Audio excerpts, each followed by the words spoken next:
Welcome back to Beyond Days of the Reef. I'm your host, Kyler. Today we're going to dive into a creature feature on one of many people's favorite tropical fish, the Ocellaris clownfish. Last week on Tropical Thursday, we discussed Gil from Finding Nemo and Gil from the Reef. But did you know the reef has our very own Nemo as well? This fish is called the Ocellaris clownfish, or common clownfish. Their scientific name is Amphiprion ocellaris. Here's a breakdown of some of the categories that the Ocellaris clownfish belongs to. Common clownfish are a part of the family Pomacentridae, which includes all kinds of damselfish, small, often territorial reef fish. All clownfish, however, are grouped together in a genus, Amphiprion. Amphiprion comes from two Greek words. Amphi means both sides, and prion means saw. The genus name refers to the fact that many clownfish have these white bands up their sides, or saws, on their sides. Ocellaris means little eye in Latin. If you look at the clownfish's head, doesn't it appear that the eye is very small? In reality, the eye is quite large. Their iris is orange, so it blends into their body. The part that we see as the eye is actually just the pupil. Here we have our map of where we can find the Ocellaris clownfish. They're mostly centered around Indonesia and the northern coast of Australia.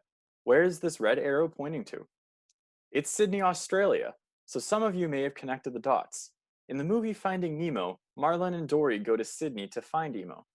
This isn't exactly realistic, as it's pretty far out of the clownfish's range. If you recall our coral video, you'll remember the word symbiosis. Just like corals with their algae, clownfish are symbiotic with their anemones. They will find an anemone that they will claim as their home and live in it. They have protective slime all over their bodies that prevents them from being stung. The anemone provides protection and leftover food for the clownfish. In turn, the clownfish swims inside the anemone's tentacles, providing protection, nutrients, and water circulation for the anemone. A fun fact about clownfish is that they all hatch male, then can become female later in life. How do they do this? Well, males are much smaller than females. If a female is removed from a clownfish group, the most dominant male turns into a female. Above we can see a clownfish pair. Common clownfish mate for life, and inside home aquariums, the mated pair will spend most of their time swimming inside their anemone home. Clownfish are one of the most popular aquarium fish, and as such, many that you see in the fish store are captive bred in large tanks as you see here.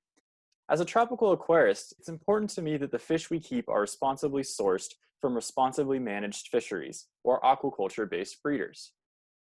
Many tropical aquarium fish are caught in the wild, such as blue tangs, known to many as dory. These fish are only caught in the wild, sometimes with responsible practices, other times with destructive ones. To find out more about responsible aquarium practices, click the next video where we'll be interviewing a member of the Reef Friendly Aquariums team. I'll see you there.